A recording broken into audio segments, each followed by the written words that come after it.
From Boca Raton, Florida, this is Behind the Bima. On this episode, Rabbi Goldberg is joined by Rabbi Elchonon Zohn, founder and president of the National Association of Chevra Kadisha and director of the Chevra Kadisha of the Vaad Harabonim of Queens. Rabbi Zohn discusses the challenges and responsibilities of his role and explains why respecting the dead is a cornerstone of Jewish belief. Rabbi Zohn also addresses contemporary issues, such as cremation, the importance of proper burial, and the need for communal support in these matters. Rabbi Zohn provides insight into how communities can improve their burial practices and explains the significance of maintaining dignity and respect for those who have passed away. All this and more, Behind the Bima. Welcome back to Behind the Bima. We have the privilege this week to go behind the Bima with Rabbi Elchonon Zohn. Rabbi Zohn has been a tremendous resource to me and a hero to me. Rabbi Zohn, what you've dedicated your life to. And since I've been in Rabbanis as an assistant rabbi and rabbi, we've called countless times. Our Chevra Kadisha has relied on you, and you've done incredible chesed, even to my own family, by helping my father bring my grandparents to burial in Israel after having passed away a long time ago and being buried first in America. So it's with a great Hakarsa Tov, a lot of gratitude that we're going behind the Bima together. Thank you for being with us today. It's an honor. It's a zchus. Thank you very much for having me. It's a great privilege, really, really a great honor to be here. As I told you, Rabbi Goldberg, I don't always get to watch, but the few times that I have, it's been extremely inspirational. And I was hoping someday to be here, so here I am.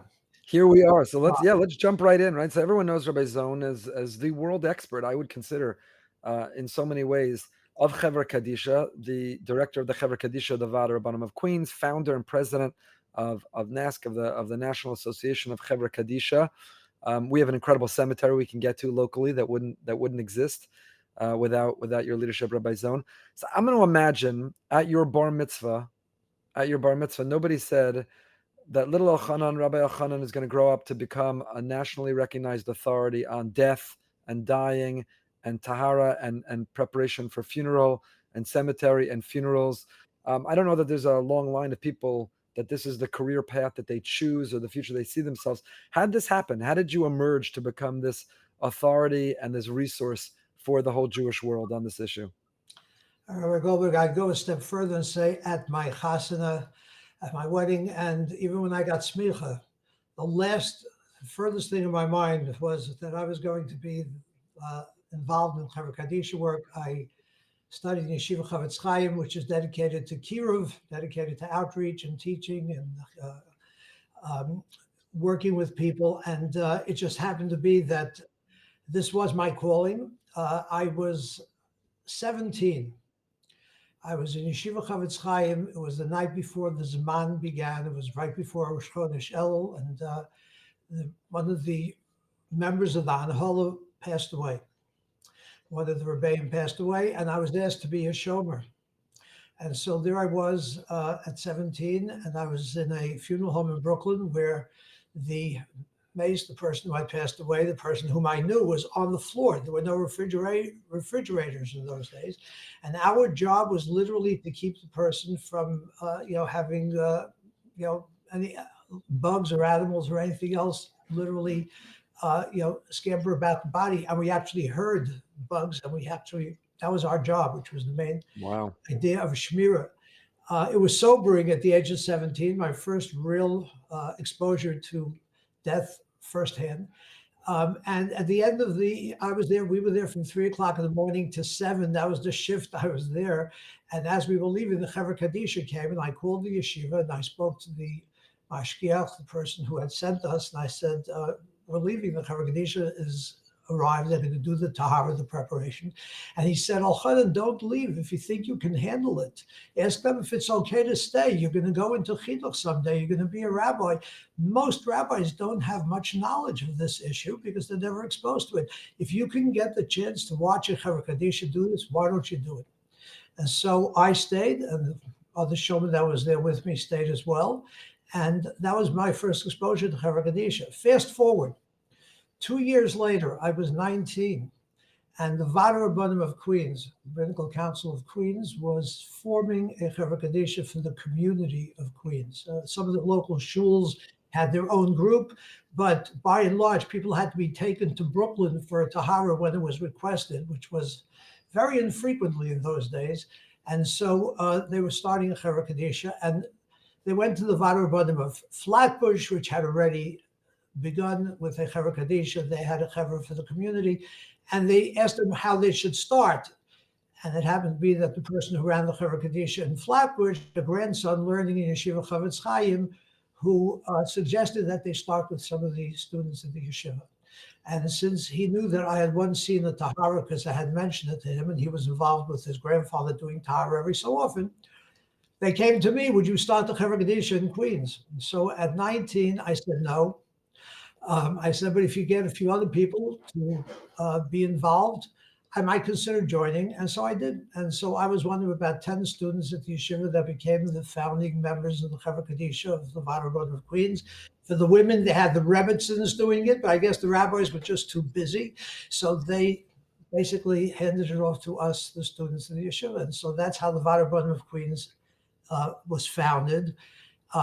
Again, fast forward 10 years later, actually 12 years later, I was married and still doing tahara every so often. We, as a Chevra Kadisha for the entire community, actually were paid for our services. It was not a volunteer Chevra Kadisha. It was a small amount of money, but being in Kolel, it augmented my income.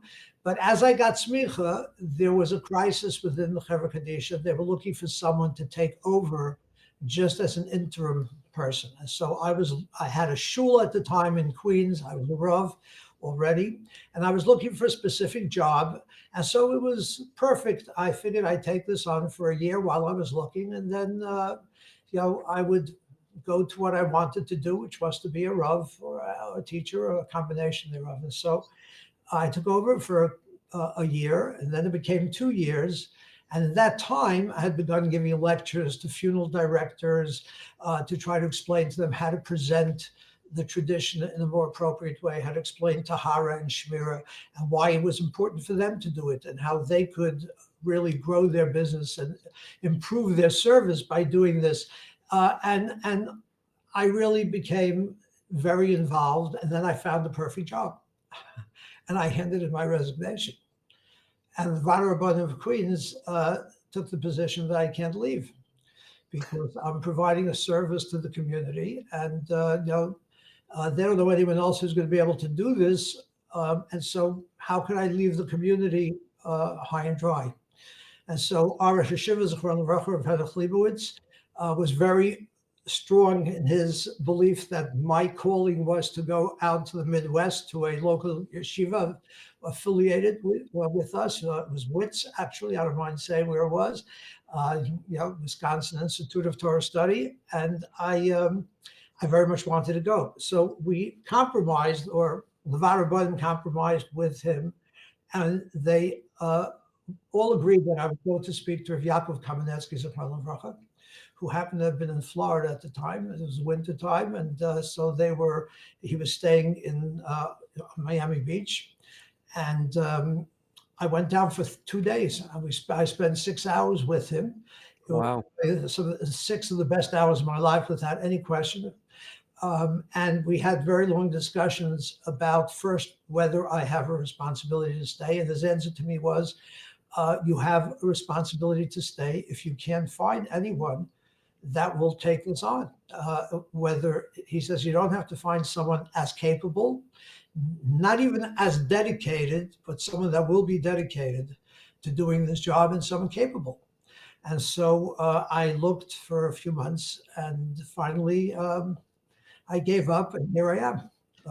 You're a little bit like Yonah, trying to run away from your destiny. And Hashem said, nice try, Rabbi Zohn, but this is the difference you're meant to make in this world. This is your legacy. Yeah, absolutely. I was swallowed up by something else, but it was a calling that really needed someone to get involved and to dedicate themselves to it. There was a lot that needed to be done, and frankly, I think it's something that still needs chizuk. It's one of those things that really need chizuk. People don't always want to get involved in, and in smaller communities, it's a struggle. And in larger communities, there's still a struggle, different struggles perhaps, but to maintain Kavod HaMeis. I mean, today is New Year's. Okay, and it was a time until very recently in New York where you couldn't get a burial on New Year's Day, and even today in New Jersey, we worked for 2 years to try to get the cemeteries in New Jersey to agree to open at a very hefty price. We would pay them almost anything to do it. Absolutely refused. Many cities today across the country, you can't get a burial on a holiday, even minor holidays. If they're union holidays, you can't get a burial. You can get a Starbucks coffee, but you can't get a burial. Oh, absolutely. You can, yeah, you can get almost anything, but it's but you can't get buried. And to some people, that's a very big tsar, and sometimes it can make a huge difference. It could be a yontif coming up, or for whatever reason that could really make a very big difference. And of course, halachically, we know for the neshama, for the soul, the best thing is to be buried immediately. So it's something that I always said when a person dies, we have. Our tradition is very much to focus on the needs of the family and those who are mourning. We provide so many services and so much empathy and support, but when the immediate focus is on the needs of the person who died, and that means getting them buried immediately because that's what their neshama desires. They want to go back. And a famous pasuk in Koheles that says, "The dust returns to the earth as it was, and the neshama, the spirit, returns to God." It's a two-part process. The neshama, the body first needs to return to its source before the neshama can go on and find its rest. And so it's a very important thing, but that's still something that we need to work on. There are a lot of areas that we can work on in this regard. So, but that's what we want to get into because we have a lot of. I want to get Rabbi Brody in, but one technical question: you were 18 years old when they first got you involved. Just for people listening who don't know, you can be single. Do you have to be married to volunteer on a Chevra Kadisha? Can you do it while you're single? Is there a difference between men and women in that area? Do we prefer married people? Is there any? Is there an age? Is there a limit, a minimum age that you have to be? It's an excellent question, Rabbi Goldberg, and it's something that people don't really think about much. The answer to that question is when there's a need, like there was in 1970 in Queens. You can be bar mitzvah, I guess. If there's no one else, they'll get you involved.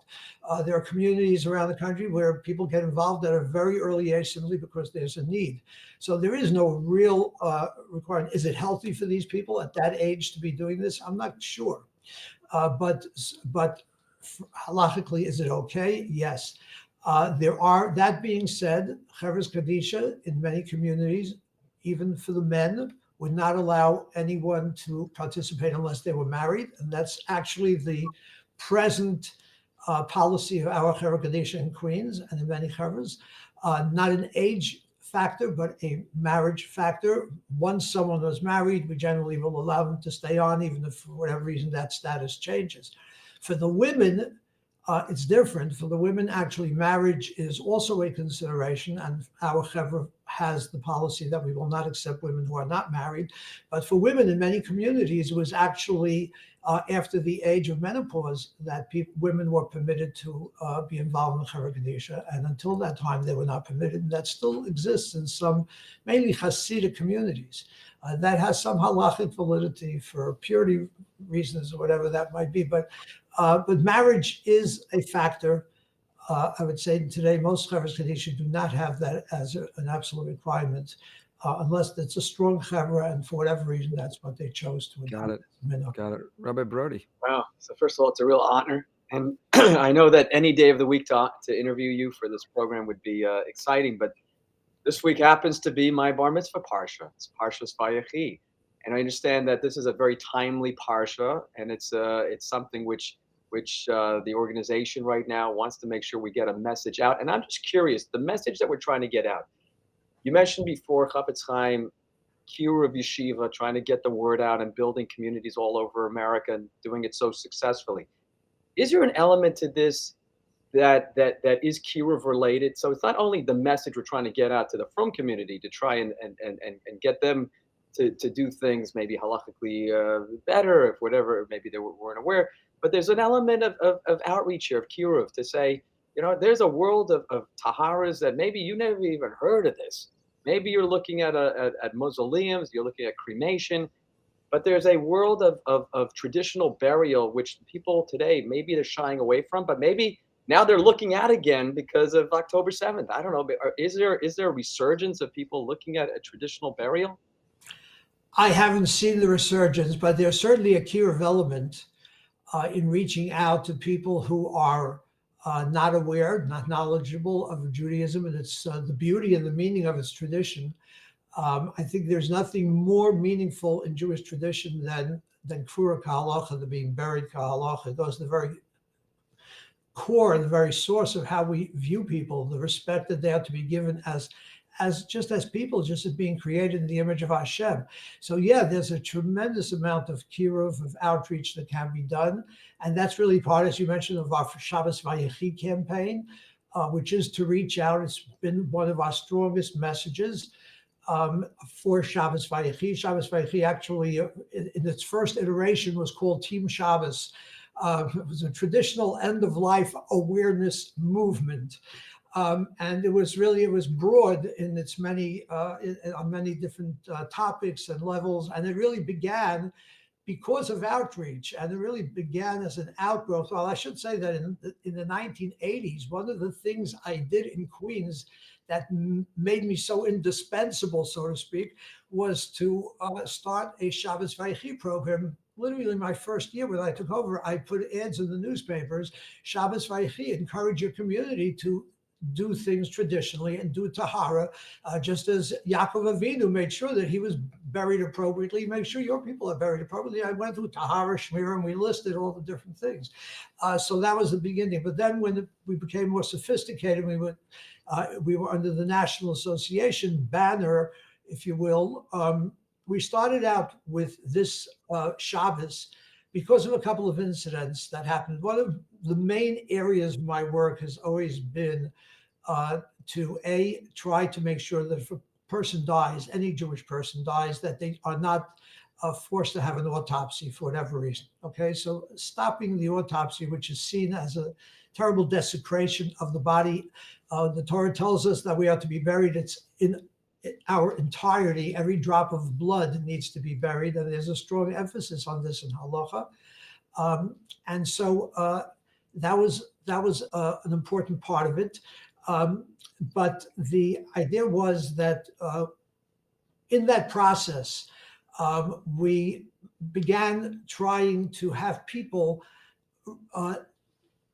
leave some kind of a clear directive stating that I do not want to have an autopsy, that I object to the autopsy of my remains on religious grounds. Actually, Rabbi Dov Fisher sent a letter to the Young Israel, I believe, to Rabbi Binyamin Hammer, Zichron Livracha, sent a letter asking that everyone should sign such a letter in every Young Israel, in every Jewish community, because California had just passed a law that if there was something in writing from that person directly that said they object to autopsy, they would honor that objection, but they would not necessarily honor a family's objection. Don't they sometimes, but isn't often the autopsies because they want to confirm the cause of death, meaning, or foul play, or someone passed. I know in our cases, someone passes away at home. That's when we have to, use the effort to, depending on their age and their health and the last time they saw a doctor, to work to prevent the autopsy. Yes, but that's generally when the medical examiner gets involved, because the mandate of the medical examiner is to see that there's a cause of death for any death. So if someone dies without a clear cause of death and the doctor is not willing to sign because they haven't seen them in 6 months, then they will technically be permitted to do an autopsy. But it varies from medical examiner to medical examiner as to whether they will enforce that, or they will do an external examination, if they will accept what the doctor says, what the family says, if there's no foul play in evidence, and so they'll maybe take some blood.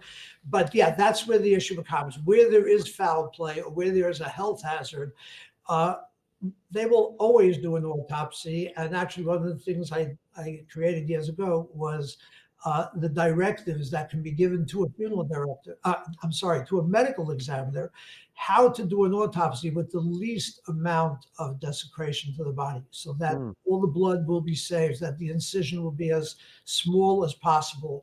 Also to expedite it, to have someone even from the Chevra Kadisha there to be able to clean the instruments and make sure that every drop of blood gets buried. So that was our goal at that time.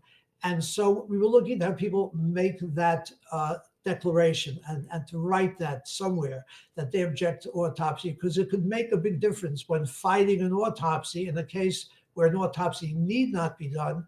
But at the same time, they will agree not to have an autopsy and spare the person from that desecration.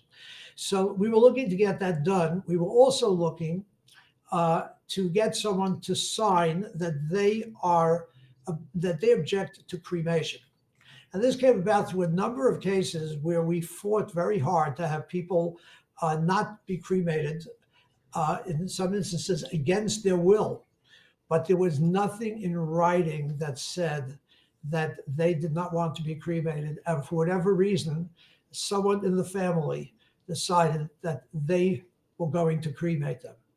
The most best known case of that was a woman by the name of Ethel Barr. It was about 2010. She was a woman whose father learned by Rabbi Elchonon. It's the Talmud of Rabbi Elchonon, the Kovner Rav, for whom Yeshiva University is named for. And she was born in 1905. Her father and uncle were the Rav and the Shochet in the community. And she left for New York in the early 20s to find her fortune in New York. And she was going to be an actress.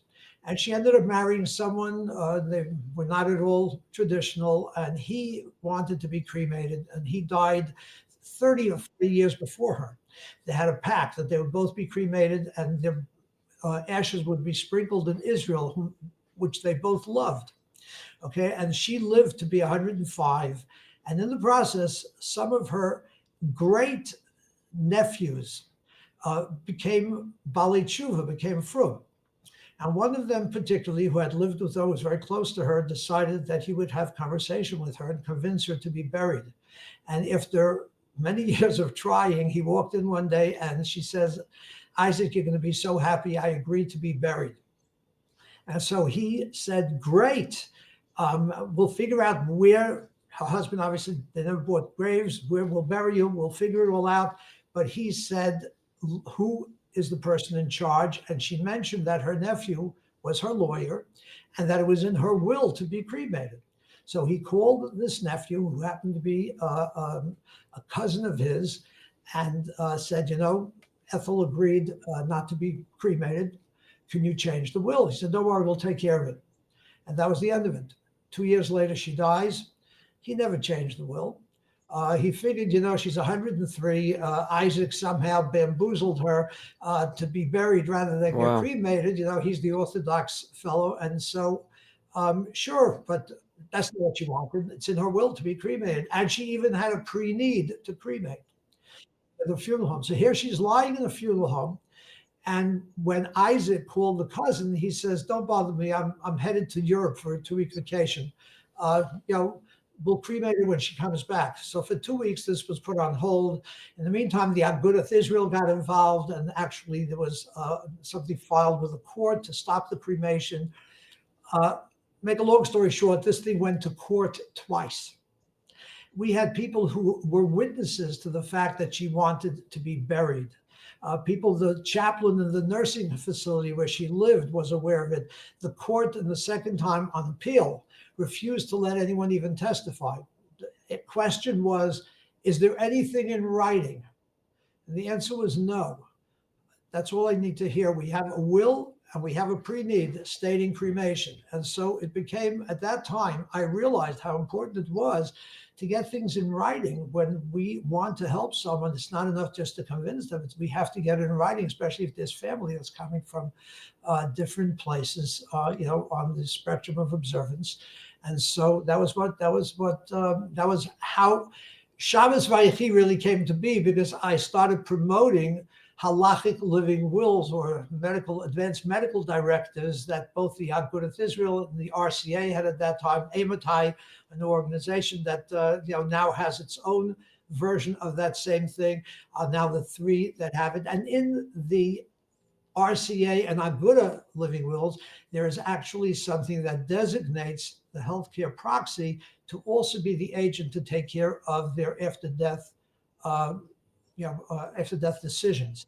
And so it was very important to get that signed so that we would have a way in which we can make it very clear that another person has the power to do so and can actually override a will and a pre-need arrangement if that's what's in that directive. So important because that's exploding. The statistics of people cremation. We have a newspaper in South Florida. I actually haven't seen it in a while. I hope that's a good sign.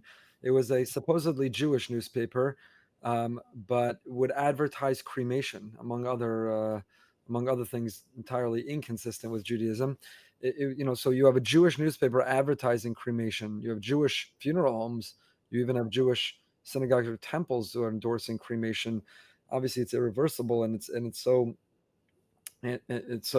anti what we believe in, and it's hard for formulating those arguments. I know I've been called, or I'm sure you've been called a few times with, I have a parent, I have a cousin, I have a sibling who wants to be cremated. How can I convince them? What's the language to use? What are the arguments to use to try to convince them to not be cremated? I know one of the biggest issues with cremation was the expense of Jewish burial. So Rabbi Zohn, maybe you could talk about how you've tackled that here in South Florida, together with Rabbi Lyons, founding a cemetery, making it affordable, taking away that excuse that it's just it's not affordable for people. Oh, absolutely. I mean, cremation was really where Shabbos Vayechi began through this case. It's outreach of the greatest kind, to be able to reach out to people who are not observant. Very often, as you say, it's as simple as helping them find a way to do so, a way to bury in a reasonable, non-expensive way. And we have created that cemetery in South Florida, the South Florida Jewish Cemetery, where we will bury at no cost if someone has no money, and at whatever cost they can afford. We will give them years to pay it out if necessary, at least certainly before death, to pay it out before as long as it'll take them. And the price, the regular price, is about a third, if not less, than what is the average cost in South Florida to bury. But cremation goes beyond cost. Sometimes it's just the progressive thing to do. It's what people are doing today. And it's, why? It's environmentally friendly, they think? It's more... That was the one of the very strong original arguments. That was until we became aware of how carbon is like the worst thing for the environment, and nothing spews more carbon into the air than does a cremation. Okay, it's a terrible desecration of the environment.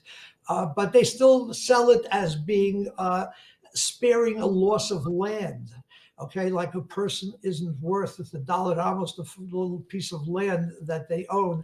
There was a fellow who wrote a book about burial versus cremation, a Jewish view, and and he writes that if we took all the people in America for the next 10,000 years were to be buried, it would use up less than 1% of the land, and probably less than the parking lots of the Home Depots and a couple of other large stores in the country.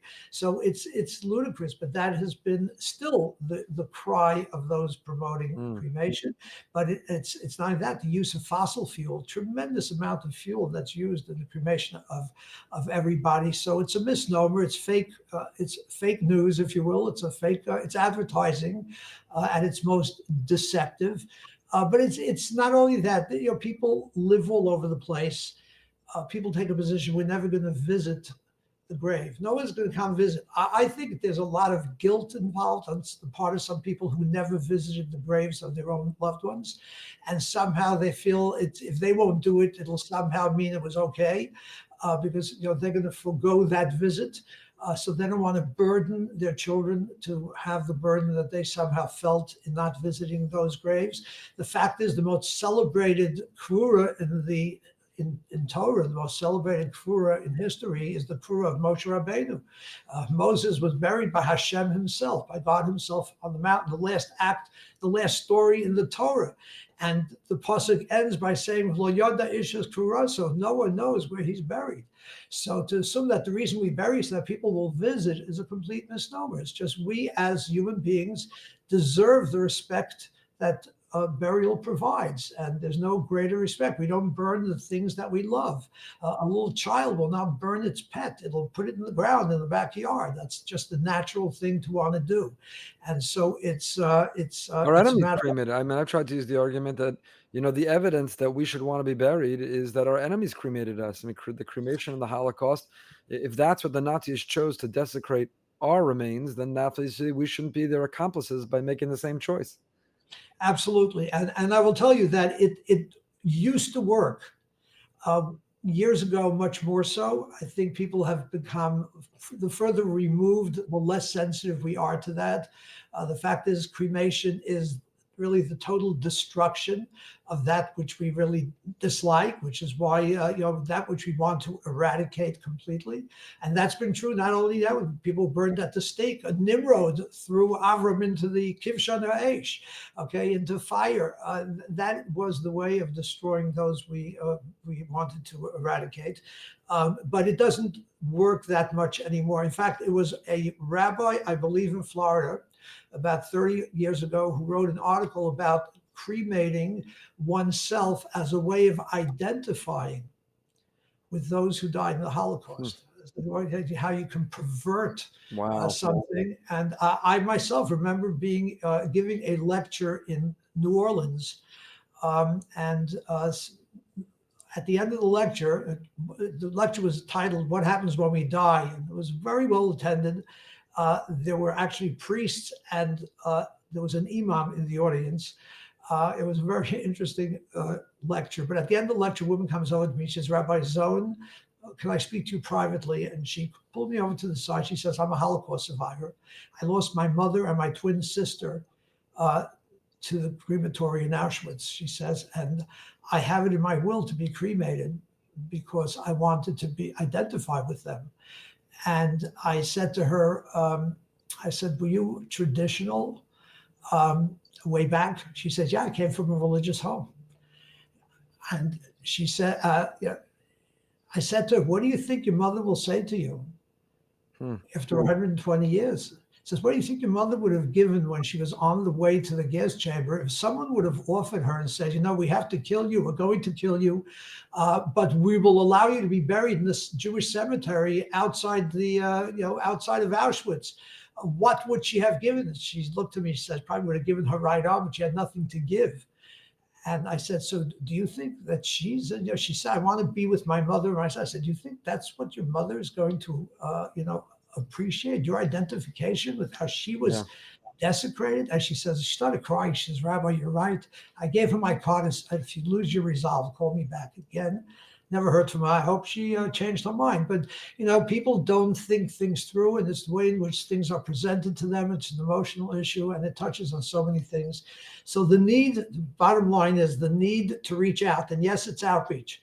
To reach out to people in our circle, whether it's family, a distant family, or friends, childhood friends, co-workers, open the conversation. It can be opened in so many different ways. Just when someone in the community is cremated, there's a cremation. Joan Rivers chose to be cremated. Someone say, why would a Jewish woman like Joan Rivers, who had so much love for Israel and saw herself as a Jewish woman, why would she want to be cremated? Just open the conversation and get into a discussion. We have a website called endcremation.org, which is geared to the Frum community, to the Orthodox community, the people who really know little about cremation, as to how they could open the conversation and what the arguments are that they can make. And then we have another website called LastKindness.org, which is dedicated to people who have absolutely no Jewish knowledge, totally secular, as to why they should consider burial rather than cremation, and making the arguments from a human logic, common sense argument as to why burial is really so much more important than cremation, and why they should do it. So recommending that they sign something so that it's there in writing. Very important part of the process. Also, two important websites. Can you repeat the websites again? Yeah, endcremation.org, which is really geared. I would not send someone secular there because it's geared to the frum community. And the other is Last Kindness, one word, LAST, kindness.org. And we have a Last Kindness guide, which you can download literally on any page of that website. And also we'll send it to you in a hard copy. We have webinars. We just started a very strong social media program where we're trying to get people to come to lectures and to just give them, visuals that will help them think about cremation.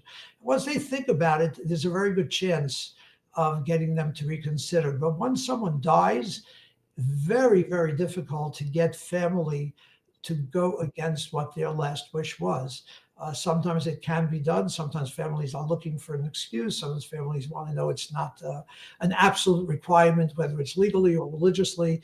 But after the fact, it's very difficult. The time to discuss this is really when people are well. I always say the Mace Mitzvah in America, making sure that a Jew gets buried in America is not when they die. It's when they're 60 and jogging every day and at the prime of their life, but they're visiting their lawyer to write their will.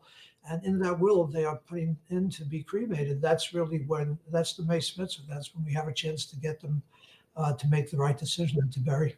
What's it like, a life of dealing daily, day in and day out with death, with dead bodies? I hate to be so blunt. Does it take a toll on your psyche, on your neshama? How do you deal with the mental health of having such contact with such morbidity all the time? Keeping very busy helps. I'm just kidding. But like everything else, we want to avoid thinking about, so we just keep running. But no, it's really been the thought. The truth is, I often say that we wake up every morning as Jews, and the first thing we say is Moda ani lefanecha melech chai v'kayim. We thank Hashem, give praise, Shechazarta bi nishmasi, that you gave me back life. We recognize our mortality every single morning. It's the first thing we do. We go into shul and we say it more clearly, Elokai neshama shenasata bi tahor, my neshama that you gave me is pure, you fashioned it, you created it, and you're going to take it away from me. You're going to give it back to me. And so, I try to recognize that our mortality can be used in a very positive way. I think we're meant to wake up this way, not to, sober up in a certain sense just to become serious, but rather to become inspired that, we're here for a journey, we're here for a purpose, we're not here forever. And every day is a gift, and every day is an opportunity to really create our eternal world, which Moshe Feinstein writes, every minute of life, a person is kona nitzchias, he acquires eternity with a smile to a stranger, with a chesed, with a word of tefillah, with recognizing Hashem's presence in whatever it is. So it's a gift. So I try to channel that as much as I can, but of course there are days that are difficult, especially when it's someone close.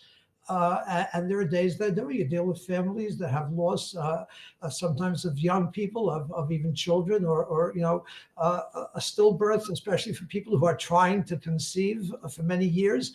Very, very difficult times, and you need to maintain your own strength for the people around you and for yourself. On the other hand, the Gemara tells us that if someone sees a mace, someone sees a body being taken for burial, and you don't follow along, you don't join the procession to give honor to that person, you transgress a concept called loeg l'rosh, which means you're making light, making fun of the person who died, just somehow minimizing their predicament. And the question is, what's the connection? Rav Schwab says so beautifully in one of actually a Zayin Adar drasha, a speech that he gave at a Chevra Kadisha meeting where he was inspiring them. He says the reason is because the only thing a dead person has is the ability to inspire others. That's the one thing a dead person can do in a way that no one else can.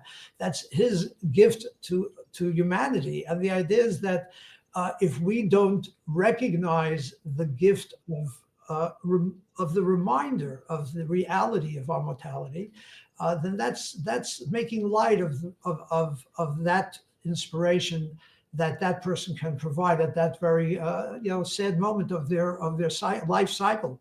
And so on the one hand it needs work. On the one hand you need chizuk. We need to strengthen ourselves. And I think the fact that we're helping others and we're filling a need for others, it's chesed shalemus. It's true kindness. I think it's true in the sense that it underscores a lot of the truths of our belief. So Rabbi Yaakov Kamenetsky, in one of those 6 hours that we were meeting, defined for me chesed shalemus as being a chesed that is defined and directed by the truths of Judaism. The fact that we pass on, and this world is just a passing world. It's a world to a world that is eternal. It's a transition. There's olam haba, there's chavionesh, all of our traditions that we do reflect those beliefs. So it's hard, but on the other hand, but there is so much to be taken from it that is very positive. That I don't think in retrospect I would I can't say I wouldn't have preferred doing something else perhaps, or maybe been less involved, maybe have had time for some other things, because it was kind of my work became very all-consuming. But on the other hand, it was really a very big bracha in many, many ways. Wow. Are there things that when you travel to communities around the country that you just wish that they would do right now? Like, is there something that the organization is trying so hard, but the community is not picking up on the message, or it's not doing something? It's interesting that you asked that question.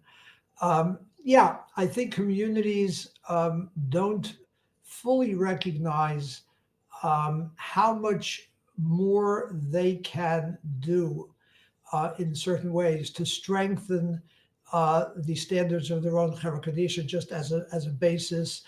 In many communities, the number of people who are actually having tahara, even if they are being buried, is minimal. The quality of the tahara, sometimes because the community is not that strong in its observance, the quality of tahara is less than it should be. The so-called Jewish funeral homes, many of whom are not Jewish, but are Jewish in name only and owned by large companies or owned by people who have no real appreciation for Jewish tradition and will cremate as easily as they bury. Okay, the ability to be able to raise standards within those facilities, to work with cemeteries and get them to be more sensitive to the need to bury on a holiday, all of those things, just to really raise the standards. And I would love to see Chevra's Kadisha have websites, have outreach, have Chevra Kadisha not only take care of the dead, but also to strengthen the whole concept of kavod hames, of kavod hanifter, of what it means to see every Jewish person and really every person as a tzelem Elokim, being created in the image of God, which, by the way, is the reason the Torah gives us for burial. Torah tells us bury that man who is hanging out on the gallows, because to leave him hanging is a desecration of the name of Hashem. He killed Elokim totally. That's the pasuk. So to recognize that each of us are tzelem Elokim, and to try to get that message across to every part of the Jewish community, it would probably filter through to so much of how they live as well, not just how they die. We keep it very quiet and secret. It's a secret society, right? Meaning, a shul might list who are the members of the men's club or the sister or the neshe and when it comes to the Chevra Kadisha, we don't list who that is. Where did that develop, and is that something that should change if we want more people to get involved? So I would say that need not change. I think it comes from a medrash that says that when the pasuk says "B'hatznei alecha Hashem Elokecha," okay, that pasuk the medrash says is talking about achnasas kala v'halvayas hameis. Okay, that even the most public things that we have are meant to be done in snir. So on the other hand, the people who bury the person physically, they're out there at the cemetery, but the people who do the things that are behind the scene were always kept quiet. It was part of the chesed shalemus concept that we don't want to be rewarded, we don't want to be given recognition, that we do it quietly. But I think that being said, I think the Chevra Kadisha should be applauded. I think the fact that a Chevra Kadisha should have a dinner every year should be something that every community does. It should be. It doesn't necessarily mean that anyone knows exactly what you do in the Chevra Kadisha. You might be the people who arrange for the minyanim, and you might be the people that arrange the food at the house of the shiva, or that will notify when the levaya will be, whatever it might be. But the fact is that a Chevra Kadisha as an institution needs to be brought more out into the open. I think it's important that the Chevra Kadisha itself reach out to the broader community and get out there and teach the meaning and the beauty of our tradition at this time, which is so much focused on chesed to the family and to the greater community, but at the same time to the person who died, seeing them as to what they really represent, which is the greatest creation, the purpose of creation. Every single person, Hashem created the world with Adam as a yechidi by himself, to say the entire creation was worth it for just you, the one individual Jew, the one individual person. And again, Adam wasn't Jewish. Every human being is a Tzelem Elokim. And to use that to deliver a message that is so extremely powerful, that could really be very, very transformational, but we need to get out there. So yeah, from within and without, to be able to reach in and reach out and make Chevra Kadisha a much more important part of every Jewish community, I think is what I would love to see.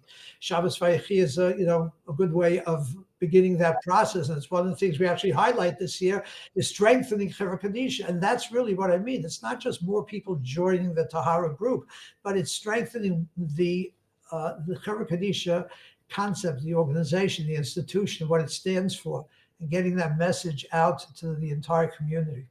Rabbi Zohn, we can't thank you enough for joining us behind the Bima, for the work that you do. Hashem should give you good health and strength and some time for yourself to be able to continue to be such a resource. I know our Chevra Kadisha, both from when we were writing the original manual to questions today about complicated medical issues or even questions in the Tahara itself. And when people walk out of a Tahara room and have a question, remove this, or how do you seal that, or should we touch this, or do you leave that?